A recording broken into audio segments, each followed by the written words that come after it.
everyone, and welcome to China EVs and More, where my co-host, Lei Xing, and I will go over the week's most important and interesting news coming out of the China EV, AV, and mobility sectors. What Lei and I discuss today is based on our opinions and should not be taken as investment advice. For those that are new to the show, welcome. And to our loyal listeners, welcome back. We ask that you please help us get the word out to other enthusiasts about this podcast. And of course, tune in again next week. My name is Tu Li, and I am the managing director at Sino-Auto Insights, a global management consultancy that helps organizations bring innovative and tech-focused products and services to the transportation and mobility sectors. I write a free weekly newsletter that we pull many of our discussion topics from. You can sign up for it at sinoautoinsights.com, which of course I encourage you all to do. Lei, it feels like we're kind of back to normal. Can you please introduce yourself? Yes, indeed. Good morning. This is your co-host Lei Xing, former chief editor of China Auto Review, and this is episode number 134. Lots happened since we talked last Friday. The UAW strike is into its second week and expanding. So let's get right into it. NIO phone. I mean, 喜欢不喜欢? That's what I was going to ask you first. Like, are you going to buy it? So first of all, takeaways. I am an iOS guy. I am an Apple guy. And this is an Same Android here. phone. I don't really care for the Android, but I'm not objective either, right? So I drink the Apple Kool-Aid. But that being said, I was a bit cynical and jaded about them launching this, but I took a step back and thought about what Li Bin's vision is for the company. They've always called themselves a lifestyle brand, and this would close that loop because I've made this example before. Tech companies know what we buy, what we search for, what entertains us, and certain tech companies know where we go. Okay, Uber, Didi, but not one company knows all of that. And I think that's what Apple's attempting to do. I think Google's going to also try to do that. But with this marriage of phone, lifestyle, and vehicle or transportation, I think NIO is out ahead of everyone now.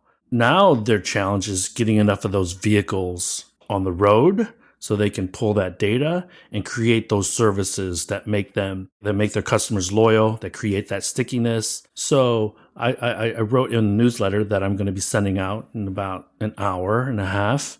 10 years from now, if they sell in volume, we're going to look at this as a logical and brilliant move.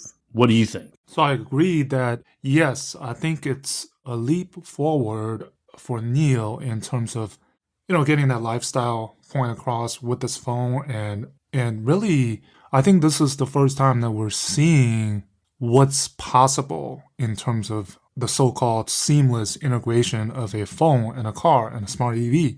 From that perspective, I think NIO is ahead, actually, Yes. of the Apples, of the Xiaomis, of the Yes. other ones. Without question. Yeah, but the question is that going to drive sales of their cars? No. No. But again, right, you stress the focus on being a lifestyle brand. And to me, the phone is one of their millions of lifestyle products that are on sale on their platform, on their app, Yes. right? So for the users, and you point to the Android and the iOS, so Li Bin said half of their users have iPhones and the other half have Android. So he was saying that Which is kind of a meaningless statistic.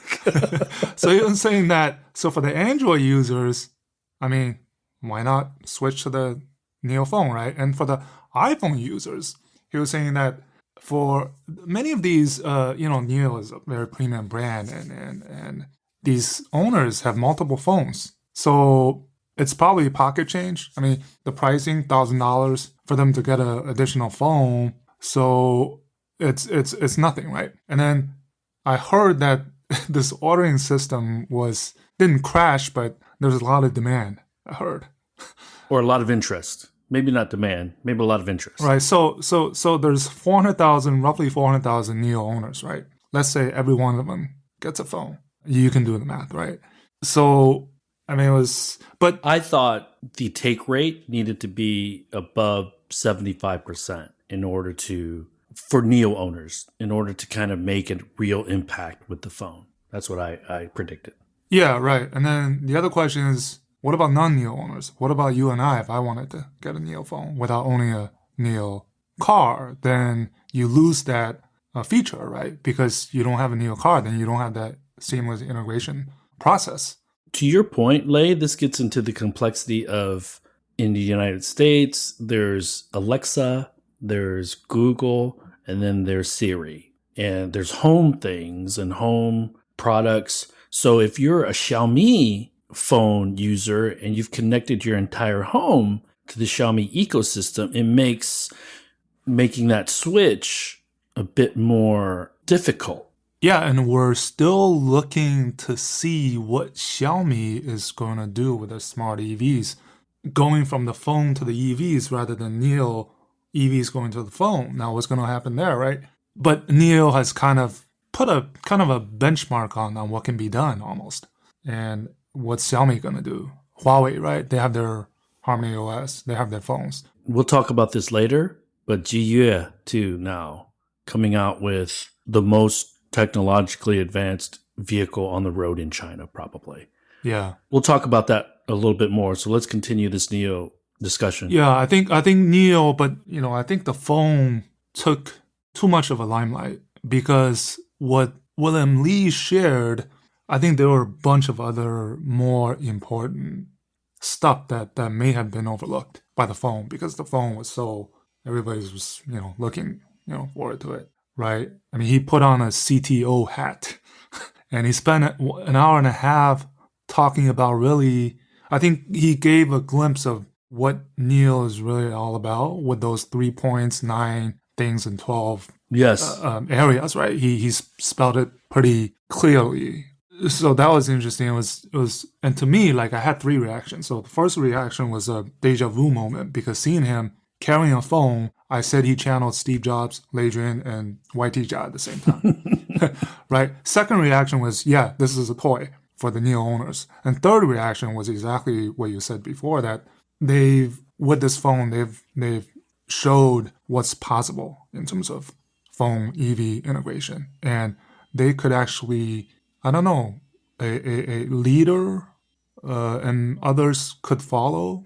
So those are my reactions. But I personally, I am not a fan. I'd rather see their sales do better, right? The vehicle sales. Yeah, and so if I'm just looking at the possibilities, and there's 2 other brands that are supposed to be launching, right? Alps and what's the other brand? I forget, but Firefly. So Neo's gonna be launching 2 other brands. So the phones could expand, and there was a comment here that the phone was never created to be the main driver of sales. Totally agree. Unfortunately, No, right. it overshadowed the entire Neo day a little bit. And I think some of the technical aspects when he put his CTO hat on were extremely important. And difficult to understand. And technical. Yes. Yes. Especially when Ren Xiaoqing, the VP of autonomous driving, I think he appeared to talk in public for the first time. And really, their approach to the city NOA is quite interesting because it will be user-generated rather than I push it out. I tell you, yes, this can be used here, but they want their users to tell them where they're commuting and where they want their, the city NOA feature to be capable. And I completely agree with you because it seems that there's always a bunch of sizzle with Neo, but they need to get that intersection of brand loyalty and just the marketing and the comms. They have that in spades, right? Everyone wants to pay attention. How does that translate into selling more vehicles? There's still that disconnect. Now, their trajectory is going the right way. Yep. They've redone all their vehicles. They've priced them a little bit more aggressively. But hopefully, after the price war's over, they can start to gain more share as well versus their competitors. Okay. So here's how they're going to sell more vehicles. Now, the Neo brand, we can pretty much say it's a 20,000, at most 30,000 a month. And that's already pretty significant at that price range. The Alps is going to be the platform that will use the 800 volt and the battery that they showed, the cylindrical battery pack, under development. Now, NIO said a lot of in-house development. Now, put an asterisk on that because the chip is actually jointly developed with Innofusion. And the battery, so there was a recent, I guess, a rumor saying that their own battery development hit a snag and they were working with SVolt on the cylindrical the cells. And my source tells me what they showed is indeed the 46XX cells for the battery system, and anything is possible with regard who they're working with. So I think there's that deadline of putting that 800 volt. And by the way, 800 volt, they're saying that because the 800 volt, they would require the use of the cylindrical format. Right. Like the Neue using the Eve similar 46XX. So they're racing, right? So to get more sales, they have to get that out there, and then the cheaper Alps brand coming out next year. Now that's should be the sales driver. I think they want significantly more volumes, right? I remember that the price war has changed the spreadsheet, the profitability spreadsheet for everyone, because coming into the year 2023, I think most folks were looking at decent volumes or forecasting sales for decent volumes. The price war has thrown that into thrown a monkey wrench into that spreadsheet. So now, with NIO reducing prices a few months ago by 6,000, that pushes out profitability for the NIO brand for a little bit longer. And it means that they need to get to that 20, 25,000, 30,000 units a month in order to get to that level of profitability where everyone's looking at them and saying, okay, they've become a leader in the space. Now, Yangwang is there now with 1 million RMB vehicles. So I don't know.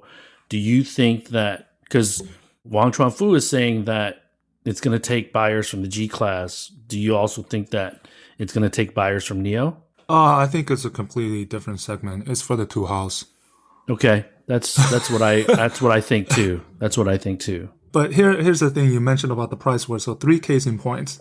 The 2024 Xpeng G9 starting at 263,900.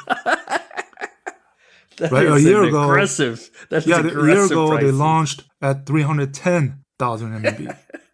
The G-Wear 01 starting at 259,900, and I thought for sure that was going to be over 300,000 RMB. So yeah, and the Levan 7 launching at the 100 to 170,000 RMB range, and appears to be the first smart EV under RMB 200,000 to have a LiDAR.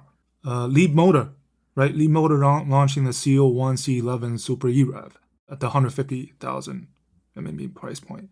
All of these are just ridiculous price points.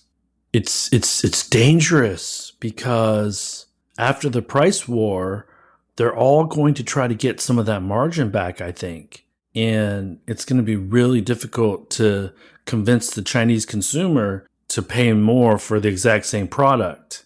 And that's exactly what Li Bin said, right? We're doing this because we want higher margins with the LiDAR chip. Saves you, $100 a vehicle or something? Yeah. And others. So, I mean, volume, profitability, balancing that is not easy. Man, so anything else about NIO Day? No, I thought the NOP Plus thing was interesting. The LiDAR chip, obviously, that's to reduce cost. Increase margins. The battery, right? The battery, definitely they're slow, right? You need investment. I think the cylindrical cell, if you look at the Tesla 4680, it's been 3 years since the battery day. And, right, there's not been much traction on that front. So that shows the difficulty of eking out, trying to eke out efficiencies or price reductions. The Eve's 46XX for BMW, that's 2026. We're still 2 to 3 years away. That's a lifetime away. Yeah. And now you're going to have that ready for the Alps next year. So a lot of pressure. And But I feel that watching Li Bin and kind of following from day one, you and I feel that he's still focused on his vision. He's not making radical changes to that vision. Okay. So I think that he's still consistent with what he's trying to do. But, the market is dictating some of the moves that he needs to make for Neo. But I still feel that there hasn't been any real changes to the overall strategy long term. So, it's interesting to see because with Xpeng, Li Auto a little bit, they've kind of moved and altered strategies, it seems, but with Neo, they seem to be pretty consistent. I mean, it's at the end of the day, it's the way how you look at it. It's either the distractions or additions, and we'll see that play out. And I think it's important that he explains some of the other stuff that's going on. And at the end of the day, there was a CNBC article about the iPhone 15 launching in China, and huge crowds, right? In Sanlitun, right? Yeah. Our favorite place, one of our favorite places in Beijing, right? There's a huge flagship store in the Sanlitun area of Beijing in CBD, near CBD. Next to the GUS store. Yes. And the earliest person got there 1 a.m. before the store opened. Yeah, I saw that video. Yeah. So I don't feel that NeoPhone is going to take too many customers away from I think Apple. the overall, besides the phone and everything else that was shared, I think this is still a huge R&D phase setting up for the future, right? Look at the fourth generation of the EDS, electric drive system, is coming next year. The fourth generation of the battery swapping station is coming next year. 500 kilowatt supercharge. I mean, the way how the vehicles are made, what they're doing with the so-called global digital operations, right? The Neolink. What'll be interesting to see, Lei, is whether or not they rush the NeoPhone to market outside of China. It's Neo speed, right? But they said, because there are some numbers about European sales. And first of all, it's not enough to support the phone. And second, Li Hong, he said the numbers were not wrong. Correct. It's actually much higher, but you take it with a grain of salt. Well, the numbers that are being reported were pretty anemic. They were like 800 units. Yeah, 800 units in the first half, which actually I feel it's not bad. But it would be concerning to me if they only shipped 800 units. But so let's move on. Hey, can you remind us your visit with Frank and Sanlitun with Jiyue now that it's officially launched? And I can give you my take. So they got what? How many orders in 24 hours? Over 10,000 orders? 10,000, yeah. Yeah. And he showed me, it was a chance meeting, coincidence that I met him at the experience center, and he just showed me both what it's like inside and outside, some of the AI voice recognition UI capabilities. I posted some videos on Twitter, but so there's a decent amount of excitement. I got messages in WeChat from friends who were asking me a bunch of questions about it. They went and looked at it, kicked the tires, and some of them said that the voice recognition, they're still not comfortable with it yet. And we have to remember that Jiyue with this product is changing habits. Yeah. So what he showed you back in April is different from what he showed me in August, which is different from what he... It's got to be 6 or 7 versions better. Yeah, so it's constantly iterating, I believe. And remember that it's iterating, but also with more and more data, it's improving. Yeah. We should expect the voice recognition to be a bit clunky. And let's talk about this for a second, Lei. Speaking Baojun, like official Chinese language, the terms are different, the accents are different. You speak to someone who's from Shanghai, they have a completely different accent. You speak to somebody from Sichuan, they have their Xiamen, they all have their different accents.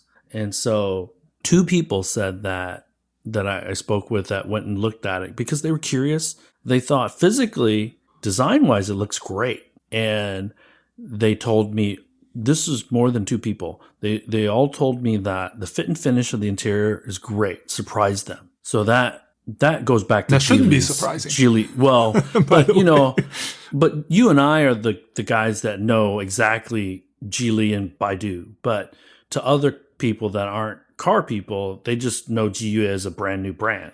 Yeah. Okay. Yeah. And so maybe they think, oh, it's a startup. I shouldn't expect too much from a manufacturing standpoint, but they were pleasantly surprised.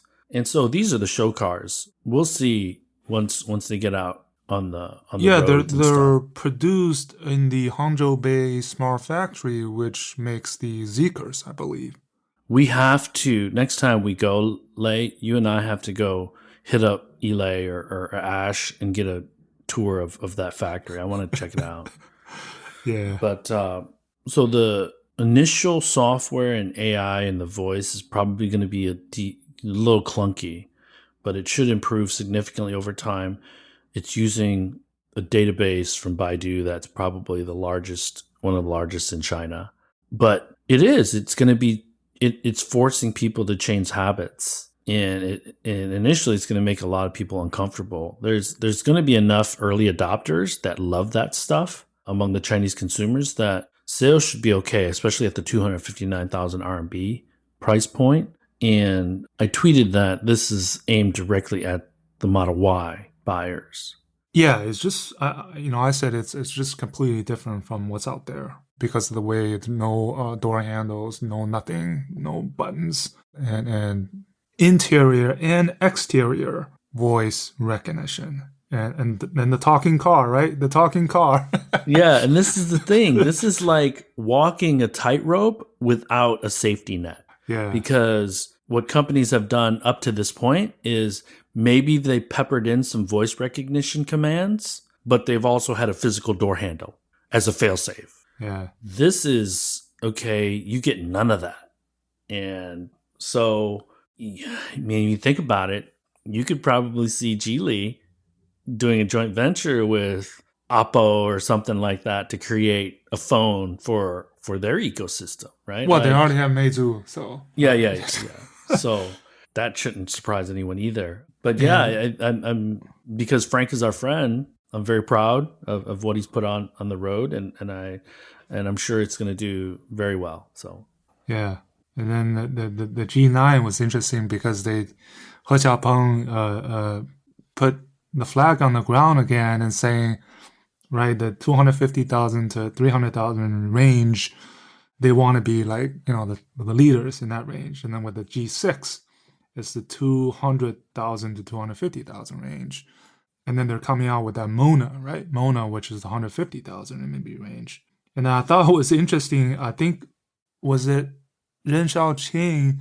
He kind of took a swipe maybe at XPeng for saying, they're rolling out all these features when He Xiaopeng read out all those cities, 50 cities that they're entering by the XNGP by the end of this year. I thought that was like funny. So it was like a crosstalk, right? yes, And then Ren Xiaoqing, he said, if this car can only achieve, let's say, city on in a few kilometers of the city, they're saying that it'll be ready. We're not going to do that. Right? It's like, I think that's fine, man. It's like a little bit of ribbing each other. I think that's okay. Yeah. But the concern I have with XPeng now is that they've priced so aggressively that they're going to need long-term BYD type volumes to be profitable. They can't sell 20,000 a month and expect to be profitable because those margins for the G6 and the G9, they have to be razor thin. And so they probably have 350, 400,000 units of capacity that they need to put somewhere. So, we've talked about the anti-subsidy. Have we talked about that last week, Lei? Yeah, we talked about that. Yeah. Yeah. So, and again, 260 for the G9, aggressive pricing, and $35,000, basically. yeah, if it clearly doesn't see a bump in sales, I would be very, very, very concerned if I was Xpeng, because it's also going to be launched in Europe, I think, right? So, yeah. Let me ask you and move on to your thoughts on the UK pushing out to 2035, their ban on the sale of diesel and petrol fueled engine vehicles.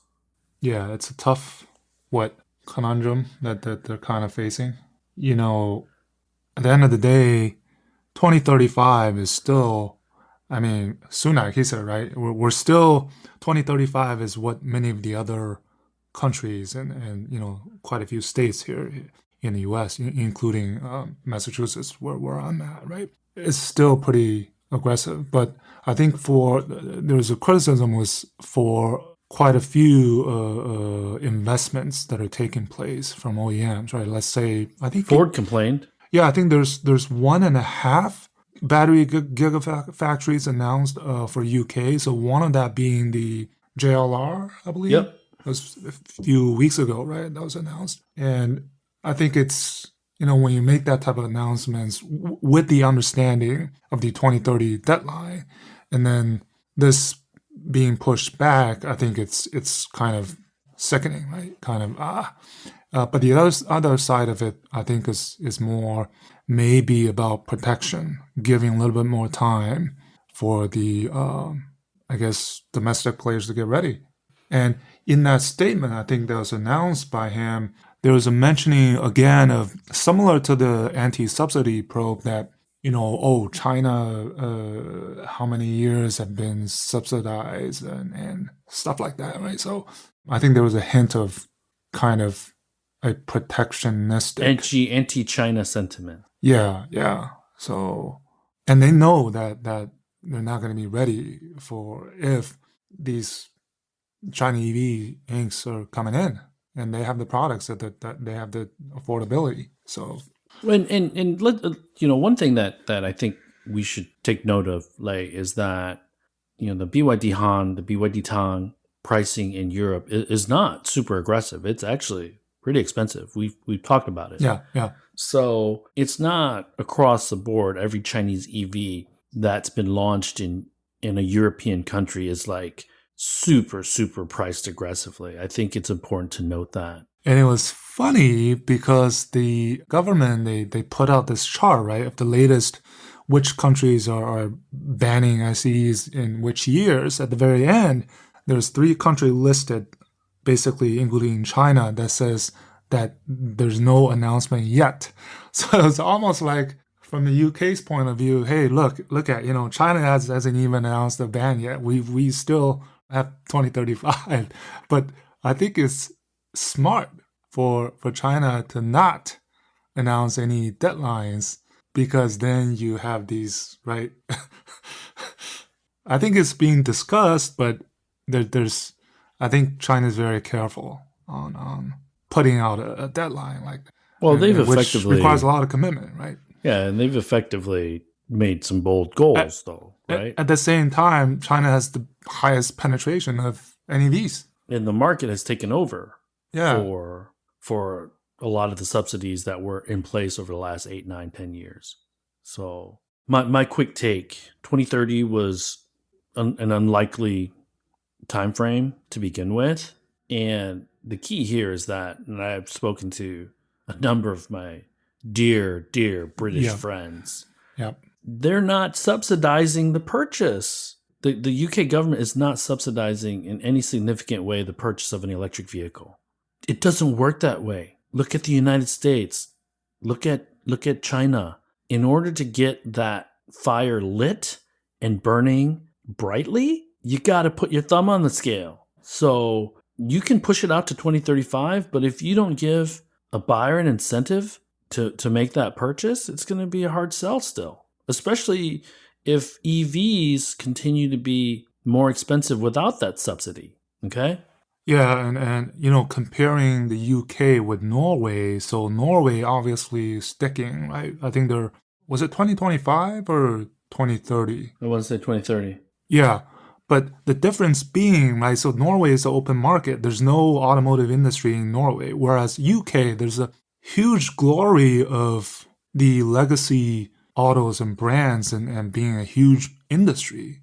And now I think that's the burden, right? That's the burden But that Lei, I think it's important to note that Norway's passenger vehicle market is like 200,000 units. small, right. And UK is still pretty big in terms of export. Almost a million, I want to say. So, Brexit has kind of thrown them a loop a little bit, but they have the same concerns as Europe with regards to imported vehicles. And one of the other things that I want to mention is that one of the largest exporters from China is not even a Chinese company. It's Tesla into Europe. Okay, so that should be also recognized. And the current share of EVs to ICE vehicles exported to Europe is still pretty small. It's growing significantly, but it's still pretty small. And there's no, if the UK or EU wants to throw up some sort of Inflation Reduction Act or any type of protectionism, they can, right? It's up to them.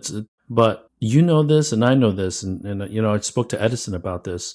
It's like there will be likely retaliation, and Yes, sir. And we're talking about France, which is announcing this new subsidies starting at the beginning of 2024, which may be putting restrictions on where the EVs come from and where Yes. they're made, right? Oh, without question, they will.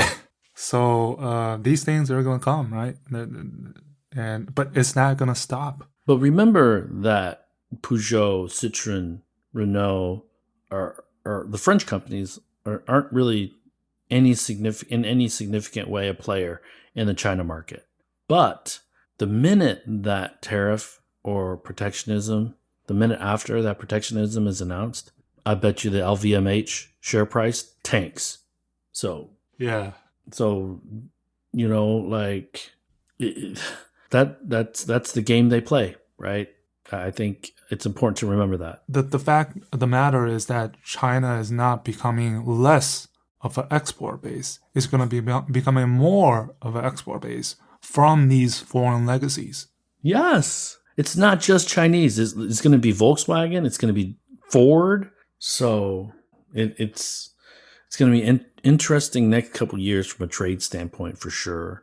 And yeah, go ahead. And then we had this big, huge, sharp contrast of Gotion investing in the Goldingen factory versus their $2 billion U.S. Illinois factory. I mean, it was just low key, so much low key on the U.S. one, and so much. And still nothing on the China side.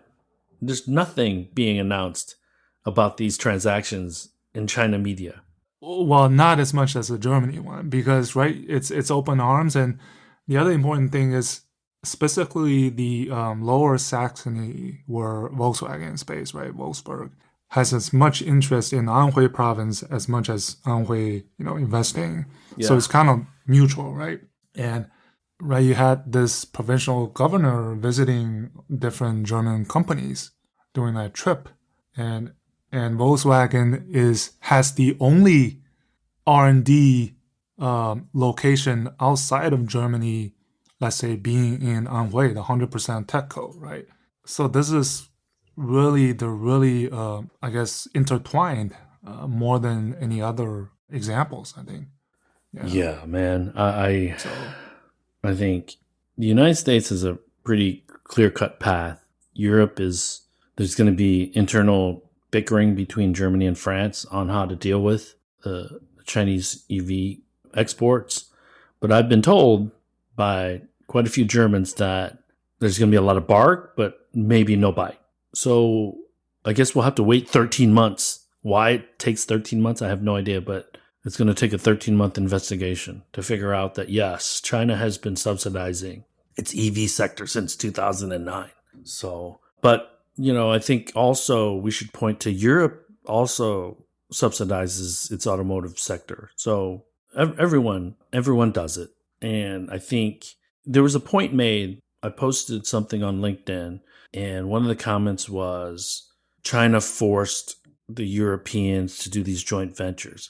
First of all, China didn't force anyone to enter the Chinese market 30 years ago. Okay, I think let's make that distinction right there. They chose to do that.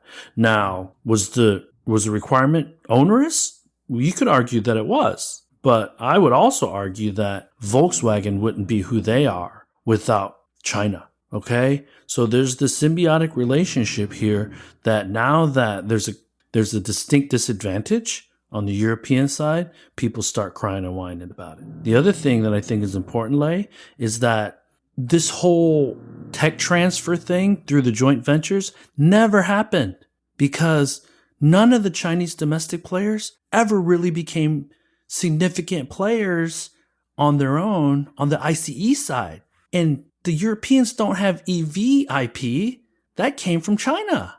So those are my two biggest things. What do you think? Because these are these misconceptions, right? Yeah, I definitely agree. I think that the market for technology it's almost the same as saying the 弯道超车, right? The overtaking the foreigners on the curve.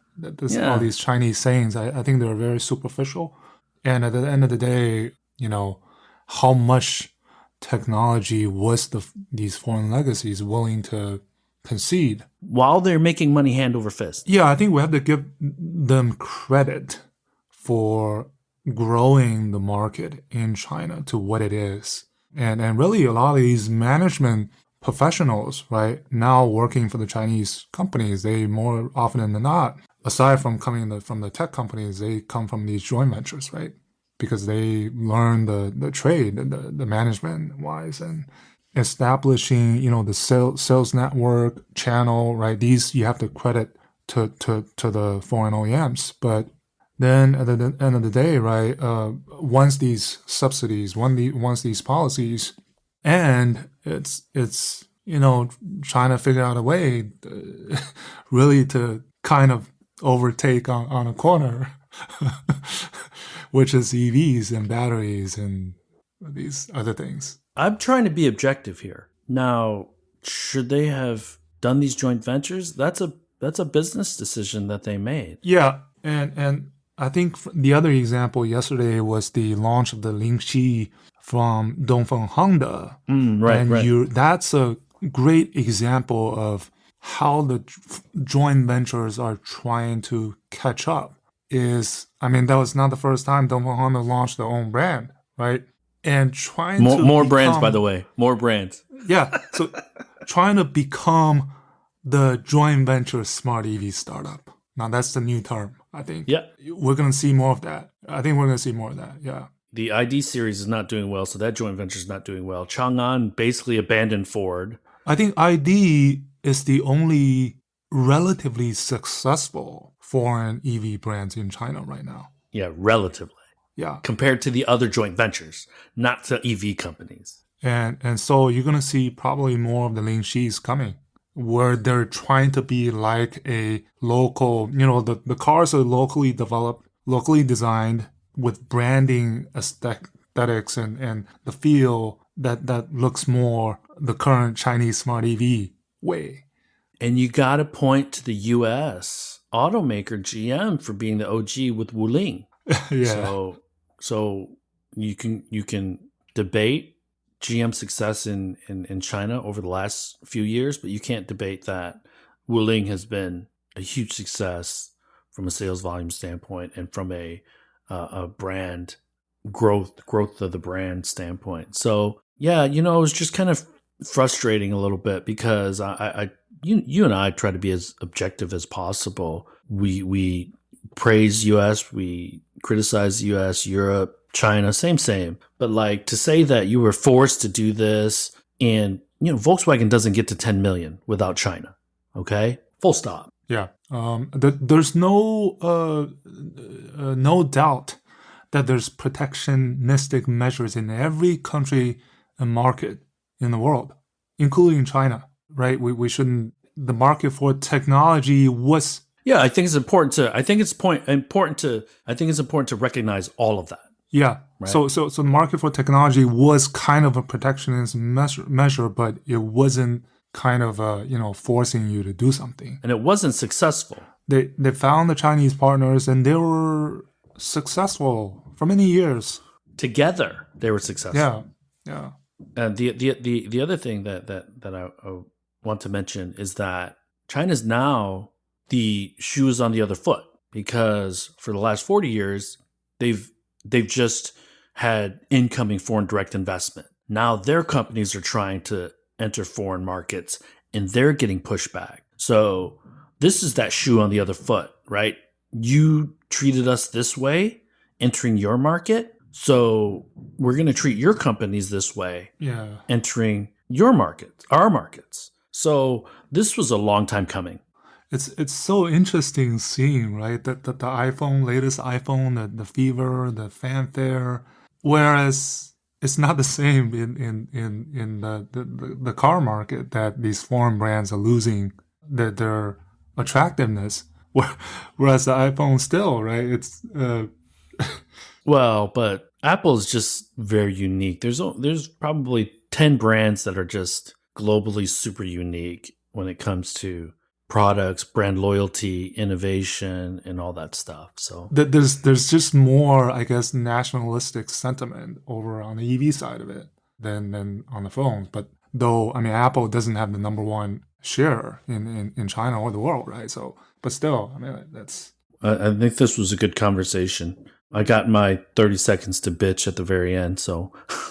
Good for you. So while we're just a shout to Baidu and Pony, first of all, to finally getting that permit to offer paid fully driverless rides, and also getting to test out these routes from the Daxing airport to the economic development area. So I guess big milestones. Those domain, what's that called? The something something domain are widening significantly. So yeah, but so the only caveat is that these testing from the airports, the district, there's safety drivers. Yep. I think that's important. Yeah, I don't have anything else. Thanks everyone for joining us. Please join us again next week. We should be 9 a.m. So Will, if you're able to join, and everyone else, if you're able to join 9 a.m. next week, we'd love to have you. Good morning, good afternoon, and good evening. We will talk with you all next week. Same here. Talk to you guys. Bye-bye. That brings us to the end of this week's show. Lei and I thank you for tuning in. My name is Tu Lee, and you can find me on Twitter at Sino Auto Insight. That's SinoAutoInsight. You can find Lei on Twitter at LeiXing77. That's LEIXING77. If you wouldn't mind rating and or reviewing us on Apple Podcasts, Spotify, or wherever you grab your podcast from, we'd appreciate that as well. Even better, if you enjoy this show, please tell your friends about it. Please join us again next week as we track down all the latest news on China, EVs, and more.